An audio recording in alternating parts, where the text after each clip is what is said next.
Hi, I'm Jackie Spice from EO New Zealand and you are watching EOtv.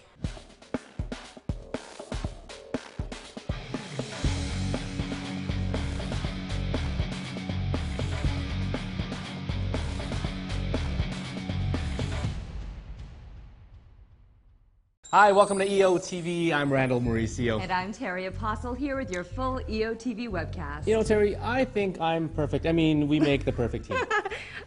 Do you know what? We kind of are a perfect team, I think. Yeah, but I'm sure that there are a few people out there who are still trying to build the perfect team for themselves. A little later, we'll find out just how you can do just that. Well, why keep everyone in suspense? I say let's get this EOtv webcast started. Okay. We're going to kick off today's show with a new tip of the week, as entrepreneurs are all trying to build successful businesses. And now Christine Comerford is going to share how you can sell that business in 5 years or less. Take it away, Christine.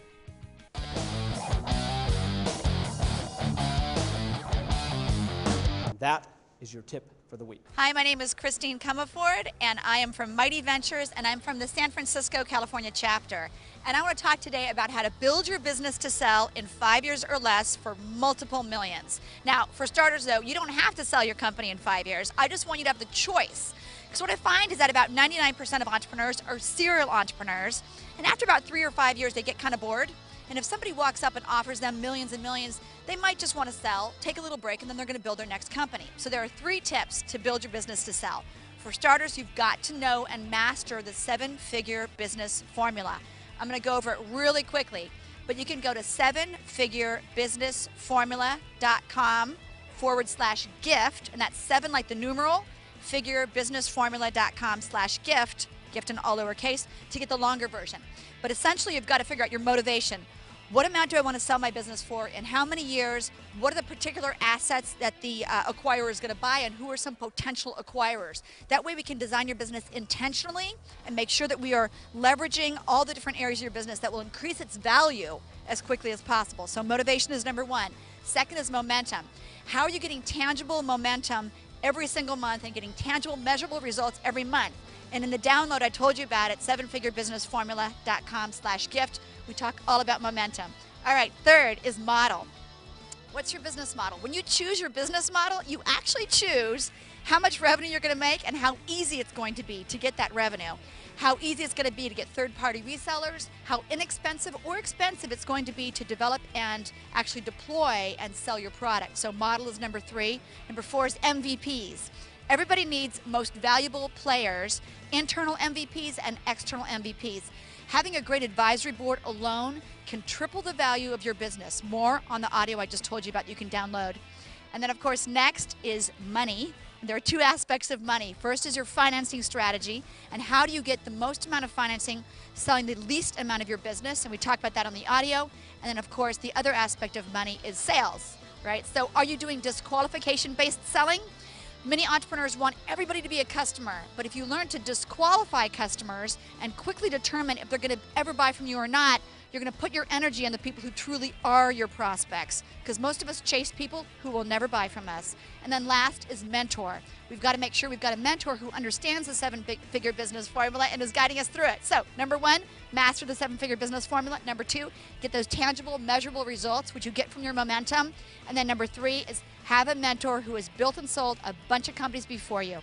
This formula that you can download at 7figurebusinesssummit.com/gift has built over 150 multi-million-dollar businesses, and 50 of them so far to date have been sold for millions and millions. And I'm talking about a $2 million revenue company sold for $58 million. So I want you to learn how to build the value of your business so that you work a lot less and you make a lot more money.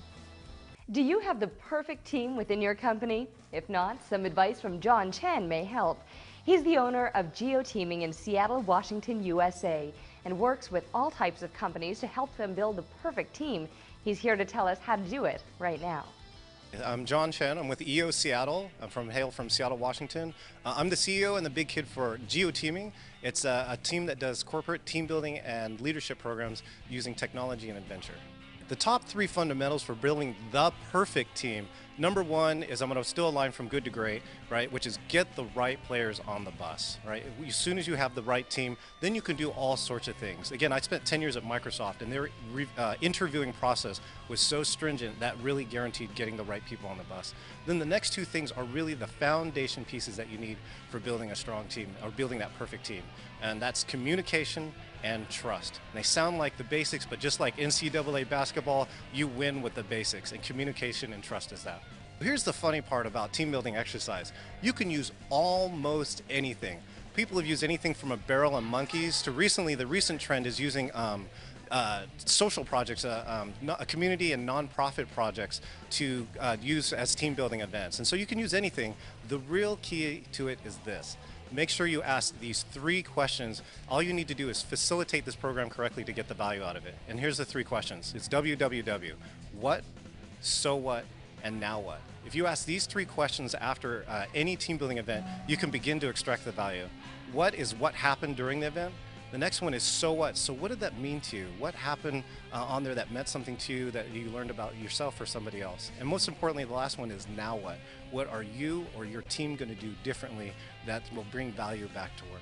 That I had a client, REI, which is the outdoor world's largest co-op, came around and they had this challenge. They had 5 teams underneath their flagship store in Seattle that were operating like 5 different stores under one roof. And they had been challenged with a big stretch goal during a down economy to hit a certain revenue goal. And what that team did is that they're one of only 7 teams in my event that's been able to score the highest possible amount out of 775 groups. And they did that through communication and trust in each other. What happened after that is that that team went on to work together, collaborating with other teams or other stores underneath that roof, and they went on to hit over $1 billion revenue goal for that year. Team building works, and there's an ROI for it. It's not just all fun and games if you get it done right. Hey, thanks for that, John. We also want to thank Christine for her tip earlier in the show as well. And be sure to tune in next cast when Andrea will be here with a brand new tip from Troy Hazard about taking responsibility. But before we send you off, I'd like to share my motivational thought this week. Terry, you're going to really like this one. Okay. Well, I do. But no one is more important than the person you're talking to. Hey, very nice. Wait, are you talking about me or them? Talking about you when you're talking to me. Get it? I'll work with that. Okay. Okay. All right. See you next See ya. week.